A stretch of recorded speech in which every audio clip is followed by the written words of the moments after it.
Welcome back to the Shacknews Awards, which are ongoing themselves, right? We're not done yet, so clearly the Shacknews Awards are ongoing, and we're going to talk about a category that's kind of confusing to people, but we can explain it before we start listing the nominees. This is the best ongoing game of the year 2024. So to be eligible for this category, you have to have already been out and maybe operating like a live service game. But what we found recently is even single-player games can end up in this category. Cyberpunk 2077 is a very good example of that, because like it shipped in one state and then it repaired itself, and then it got a couple of DLCs and an expansion, and suddenly it's a much better game. So yeah, you can show up in this category for that reason, but we do think it kind of should feature these games as a service that are still around. But it doesn't necessarily have to be a multiplayer game, is my point. It's just that it's a game that's already out that is somehow still being supported. Either servers are still live or whatever. And by that definition, David, Quake Live is eligible for this category. Mm-hmm. True. Not that it will ever show up here, but it is eligible. If id Software's watching, you own the Quake IP. So here are the nominees: Fortnite, The Long Dark, Splatoon 3, The Finals, F-Zero 99, and last but not least, DayZ. These are all very good ongoing games in their own right, and they're all kind of different. So yeah, let's get us started with Fortnite. Fortnite has had an amazing year. I feel like I say this every year, but like this year, we're recording this less than a week after they had their big Fortnite remix event, Donovan, where over 14 million people showed up for an in-game musical event, plus free skin. Yeah. That's why. Well, I mean, what the event happened, and then the next season started, and I think it was the launch of the next season that Fortnite broke its all-time concurrent player record, which was 14 million players. So it wasn't the event itself; it was just. I don't know the viewership number specifically for the event, but I just know that Fortnite just broke its concurrent player count record. The timing between season 5 and 6, there was like a remix event, I think like a day before or 12 hours before, and that's like that. I think that got some confusion, but maybe people came in late thinking that was the remix event. I don't know, but regardless, Donovan's right. 14 million people. That's huge for a game. Huge. I can't think of another game that has even close to that. Neither can I want to say Minecraft at some point, but not concurrently. But I would say cumulatively. Yeah, Minecraft maybe at one point. Cumulatively, maybe GTA Online, but I don't know. I don't think so. I think this is kind of unprecedented levels of engagement. But yeah, they're doing all sorts of stuff in Fortnite. The Fortnite engine, like where you can build inside of Fortnite, you can build games, you can build islands, you can do all sorts of stuff. Custom game modes, yeah, you can do all sorts of different stuff. Yeah, Fortnite's in the best shape it's ever been in. And I would agree. The OG thing is cool too, Donovan. Like, I think that's a good idea, because like for someone like me, if I drop into Fortnite season 6, I'm like, what the hell is this place? But if like, you can go back to old school. Can you play OG in no build mode, or is OG? You can play no build in OG. That's cool. That's actually really cool. I will say, since the game removed the tower building strategy, like it's been a better experience, like because you used to shoot a guy, then he would immediately build up all the way, but if you blow out the bottom, everything falls and they die. So that strategy's gone, so it's different now. It's not gone, and it's improved. It's just that there's an option to not play with build. Nobody does that. Yeah, they build a cover, and then they try to box. I mean, the game has evolved. That's how people played, like 2018. It's evolved, so it's different than what it was, and it's better, and it's evolved in a positive way. Yeah. Which is not always the case with ongoing games. Sometimes they de-evolve. Bill, let's talk about The Long Dark adding a trader and a cougar, or bringing back a cougar to the game. Well, yeah, that's definitely the most recent stuff. But as an ongoing game, I think it's involves its entire history. Sure. This is a game that predates The Witcher 3. It predates Fallout 4. It started as a Kickstarter in the fall of 2013. It launched into early access on Steam in the fall of 2014, and it launched with one region at the time, Mystery Lake. It went to 1.0 in 2017, and it now has 15 total regions in the game. So it started at 1, it's at 15. It's now the size of what you would see in a AAA open world game. It is, or larger. I mean, I don't have the exact size, but 15 regions, and each one would take you multiple hours to, like, maybe more than like a dozen hours to really dig into each one. They've released a new region and multiple substantial updates to this game every single year since 2014. So there has not been a single year that you didn't get a new region in the game. All of this was done for the cost of the base game. So if you bought the base game up until 2022, in Q4 2022, you got all of that new content for free. There was no additional charge. In 2022, they launched Tales of the Far Territory, which I believe that year it actually won our best expansion. Mm-hmm. That is a paid expansion pass. I don't remember the cost of it. I think it's somewhere in the neighborhood of like $20 or something like that. But it's delivered 2 years of additional content. But in addition to that, they've continued to give things to players for free. So like the stuff that you're seeing now with the safe house customization, that's free for everybody. That's not behind a paywall. It's to me, it's just impressive because we're talking about an indie studio. They don't have other games, so they're not keeping the lights on by developing something else on the side. At least there's nothing that they have released at this time that's helping to keep the lights on. Like, it is just The Long Dark at this point. And I just think it's really impressive that an indie studio has managed to continue to support a game for 10 years. And 80% of that time has been for no additional cost except for the base game. It has, I believe, more than 10 million units in the wild at this point. So yeah, I think that it's definitely impressive that they managed to pull that off. Obviously I'm a big fan of the game, but I think it's just undeniable that that's quite the feat for an indie studio. I don't even think a lot of AAA studios would support a single game with that kind of attention for that long. I think we're seeing this with indie games though, Bill. Like, if you go back and you look at all the updates that Dead Cells got over the years, look at what's going on with Vampire Survivors right now. Like, Among Us is another example of that. Fall Guys, before they got acquired by Epic Games, like some of these games that would have fallen out of relevancy because they were indies or whatever, like they build these communities, and the communities, it's like a feedback loop. They want stuff, you build the stuff they want, they buy it, and it just kind of keeps you going down the hill.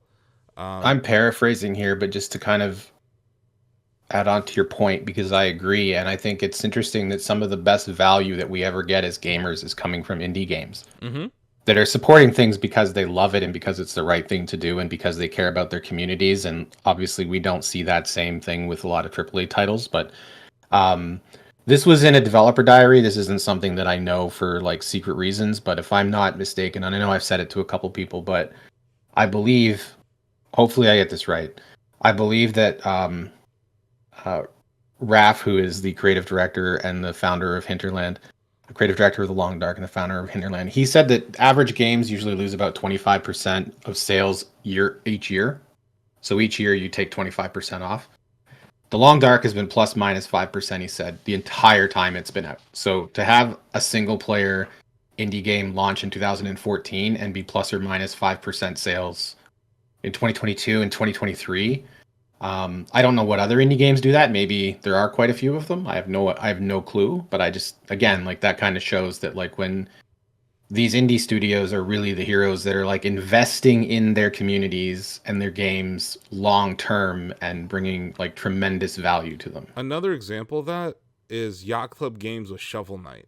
Like, think about how many updates you got for Shovel Knight, and how that built the community, right? Right. No, I think it's a very good nomination here, Bill. much more than this next one. Look, I probably have more hours in Splatoon 3 than anyone else here. It's not in the best shape right now. I think that the biggest mistake of Splatoon 3 was the tri-battle.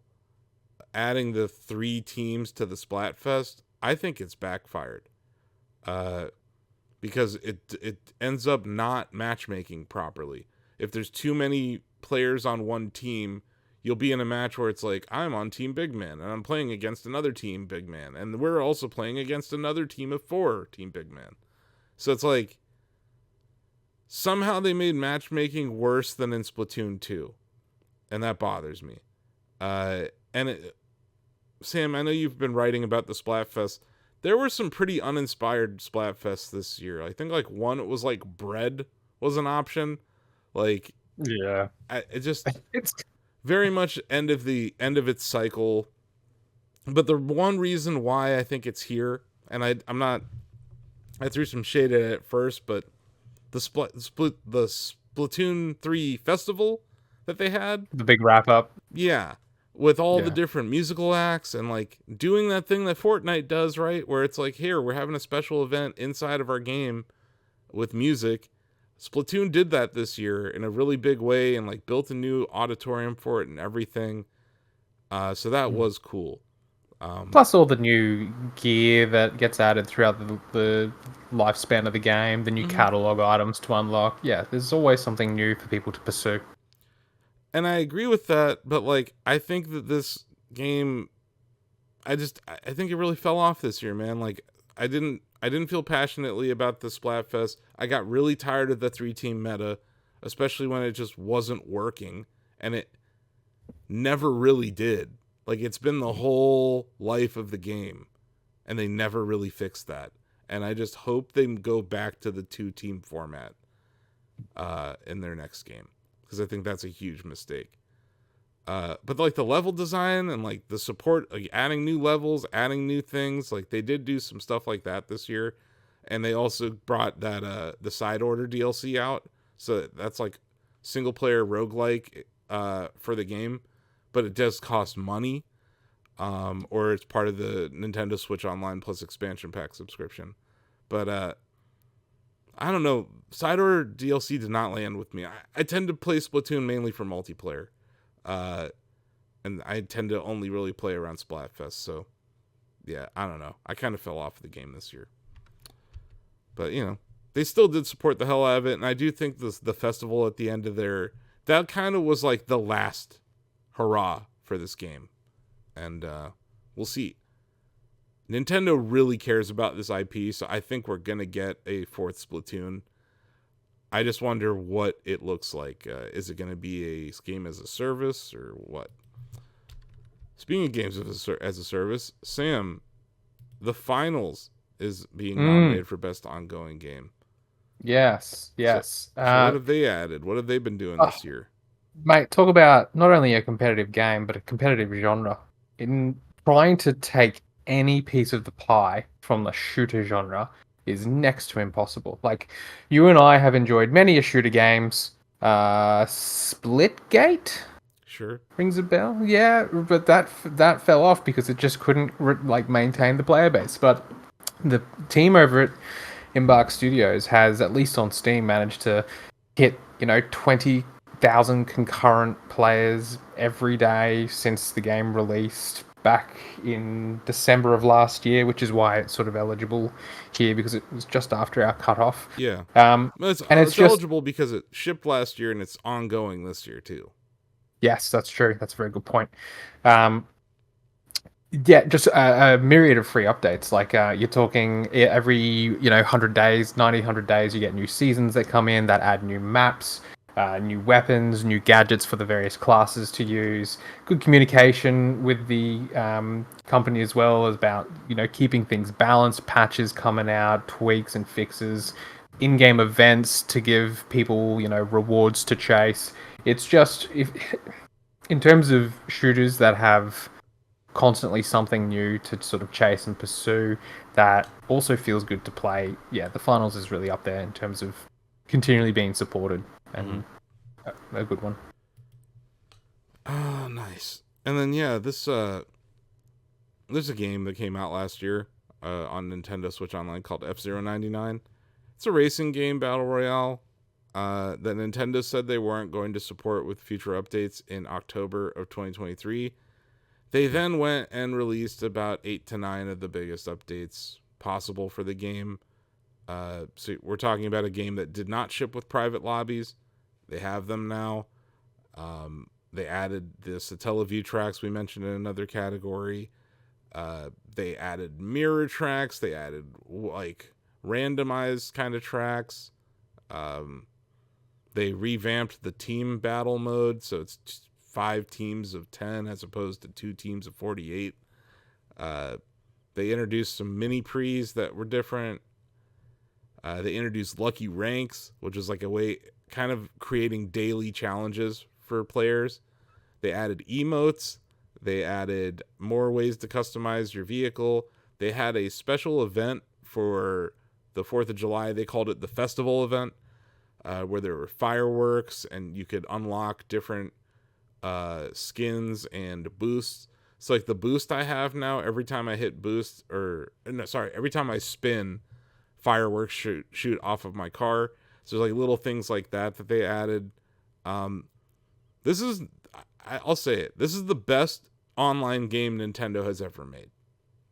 And I think they're also learning how to make a live service game with this IP. I think they're experimenting in that space with F-Zero 99.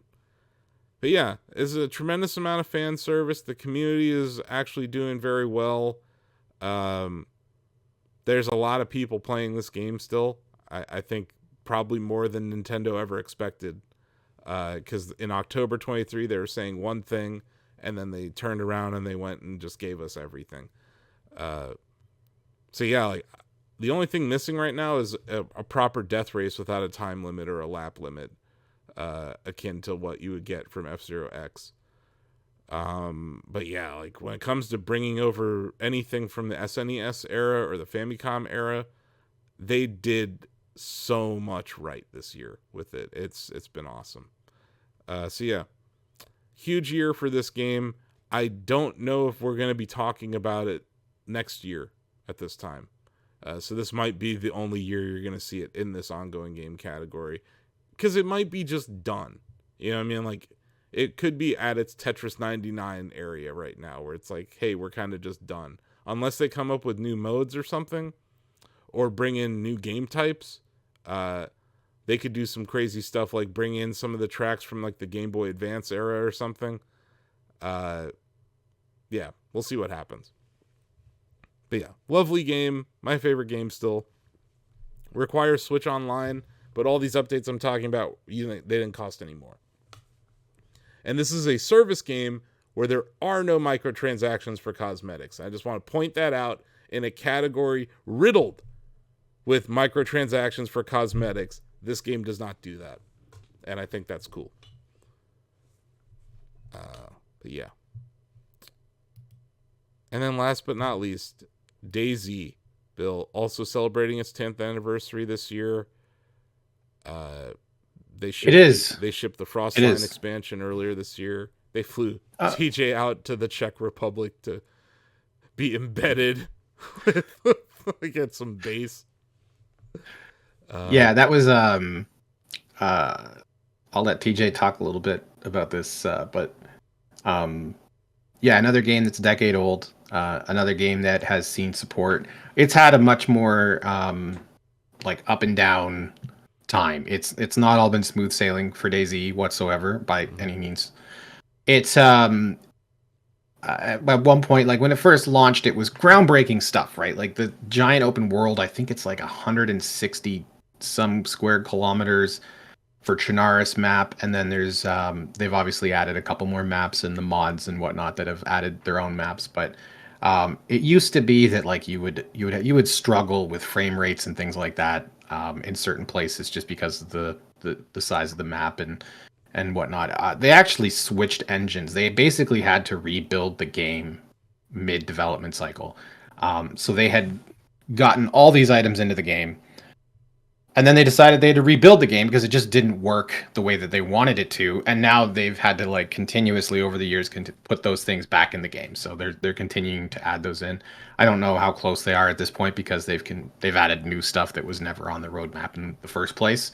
But yeah, again, it's just another example of something that if you had have asked me in 2014 if we'd still be playing DayZ in 2024, I'd be like, probably not.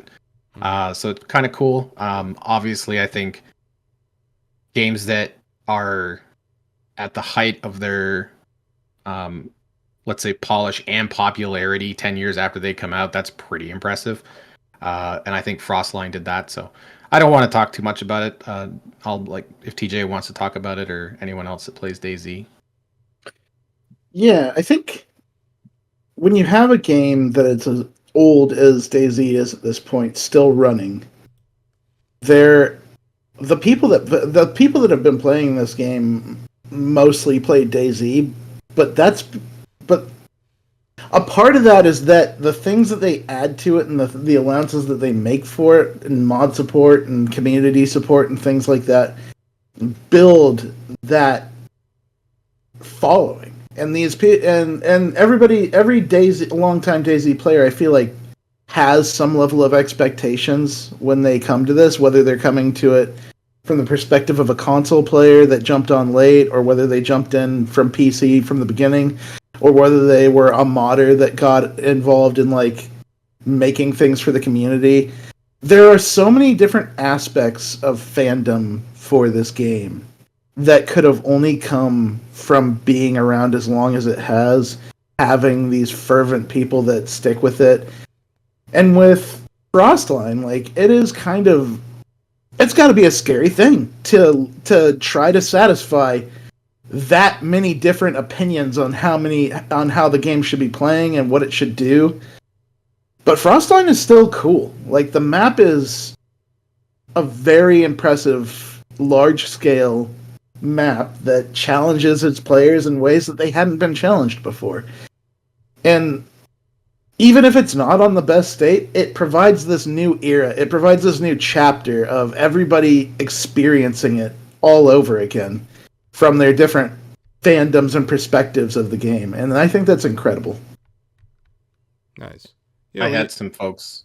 Go ahead, Bill. I had some folks that are part of so I'm part of a community called the DayZ Underground community, which is a role-playing server, and I think that's something else, like you were mentioning, private lobbies or servers for F-Zero Asif. I don't want to get it wrong. Lobbies, which I think is obviously for that game, that's great. And same thing with DayZ, private servers. You can mod and create your own servers in DayZ to give yourself the exact experience that you want. So again, I'm part of a community that plays it. Some of those people in the community played Frostline were like, you know what, I really needed this because I kind of forgot what DayZ was about at its core because they've been playing on these modded servers for so long. And Frostline has been well received by basically everybody that I haven't come across anyone, I'm sure they exist, but that didn't like it. Nice. To put more into perspective on my end, watching DayZ evolve into the Battle Royale formula. Without Arma and DayZ, you don't get any of these games we have now, right? So, and then watching that game get supported this long and get a huge update after 10 years of it already being at its arguably peak is amazing. It would be like getting new units in Warcraft 3, David, officially. That's wild. You know what I mean? If I was a fan of that game, I would be ecstatic right now because that's just, that doesn't happen. You don't get big updates 10 years after the game has been its peak and been replaced by different genres or whatever the trendy thing is. That's really impressive. Really impressive. Yeah. That's fine. Well, they didn't need to put Snoop Dogg in their game. That was a big thing. They didn't need sorry. This is yes, longevity is impressive, but this is about being ongoing and what you did while you were going on. So it's just interesting. In this category, we have 2 games that are in their 2nd year, and we have 2 games that are in their 10th year, and then we have Fortnite sitting there. So it's just kind of, and Fortnite's what, 7, 8 years? 8 years. It's very old. Entering its 8th It's getting year. there. It was early access in 2017, but it was the tower defense game, right? Yeah. It was the Battle survival night Royale. mode. That was what they were interviewing. We did interviews at the inception. Yeah, when nobody cared about E3 it. 2017, we interviewed Fortnite as they were pivoting to Battle Royale. And Battle Royale launched July 2017. Yeah. A month later, they launched the Battle Royale. But yeah, I think we were talking Save the World with them at our booth. Mm-hmm. Just funny because no one plays Save the World anymore. Yep. Anyway, you guys want to vote? Sure. Yeah. Okay. Gonna start. Let's start with Steve, host of the Steve Tendo Show. Where am I gonna go with this one? I think I'm gonna go with F-Zero for this one. Mm-hmm. David. Yeah, I got to go with F-Zero for reasons I state in another category. I'm glad that they're still going, even though they're flying under the radar. I'm glad that their updates are free, and I'm glad that they're paying tribute to their history. Mm-hmm. Donovan. I'll give a vote to Daisy. Interesting. Danny. I think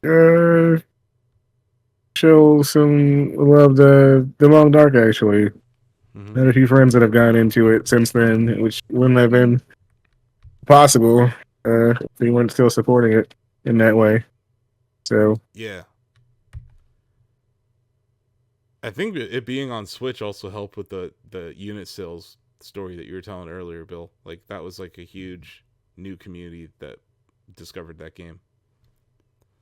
It may not be the best way to play it, but Greg. I gotta go Daisy. Why? I just think it's really impressive to have a big update that big and change the game, that to get people back into it and to appease the fans that are playing. It's just really impressive for how long it's been and what type of game it is too. What type of game is it? Survival. Yeah. Open world survival. It's about surviving, which is what they've done for 10 years. This is not a 10-year award. They did, yeah. I just want to remind you, this is not about the last 10 years. It's about the last year. Which It's a great year for it. Which is an amazing year for Daisy. I'm not taking away anything of that. I'm just It's saying. a big year, yeah. I It's just a want to big make year it for clear. the It's game, not yeah. about longevity. This is not a longevity award. It's about Sure. And the bottom line of my conversation about it was that it's not. It isn't about the longevity. It's the fact that Daisy is such a different thing to so many people. Mm-hmm. And even then, Frostline kind of united them under something so cool. So you voting for Daisy, TJ? I will be voting for Daisy. Okay. Bill? You know what? It has to get at least one vote, so I'm voting for the Long Dark. Even if you look at it just this year. One vote. You gotta vote. Denny. Oh well, I'm still going for it. Just want to let you know that it did not. Yeah. It did get a vote. Yeah, sorry. I forgot Denny, but yeah, Denny, thanks for the love. But I agree. I think it's the Long Dark. Okay. Sam. Anytime the Long Dark gets new content, Bill's always like, "Hey Sam, I think you'd like this. Come check it out." And I sit and he shows me about it. And this past 12 months of the Long Dark, Bill's tapped me quite a few times, and each time I'm like, yeah, I'm always impressed what that indie studio with no other games behind them has managed to achieve. And this year alone, I got to give my flowers to the Long Dark. Okay. And then Ozzy has his vote. Okay. So hold on a second. This is interesting. Donovan voted for Daisy. TJ voted for Daisy. Greg voted for Daisy. Right? Mm-hmm. Denny voted for the Long Dark. Sam voted for the Long Dark.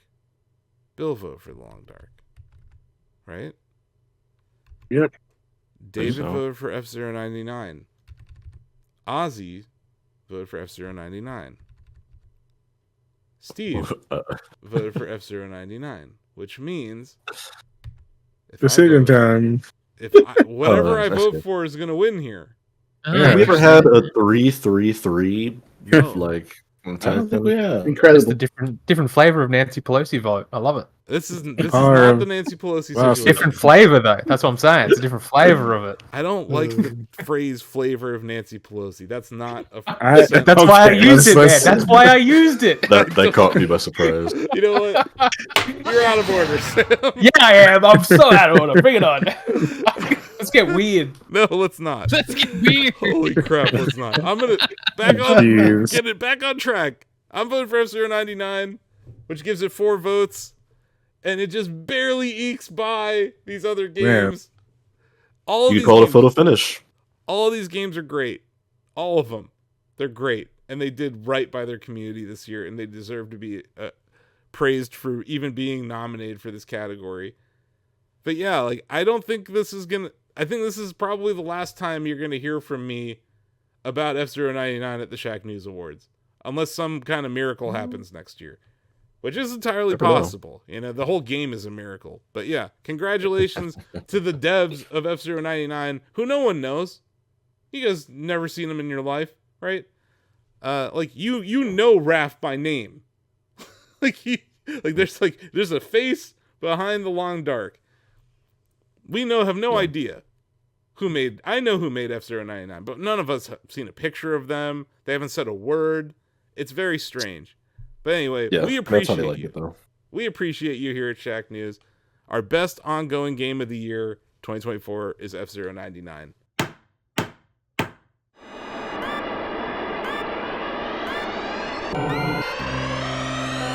The first F-Zero game returns as a 99-player battle royale. F-099.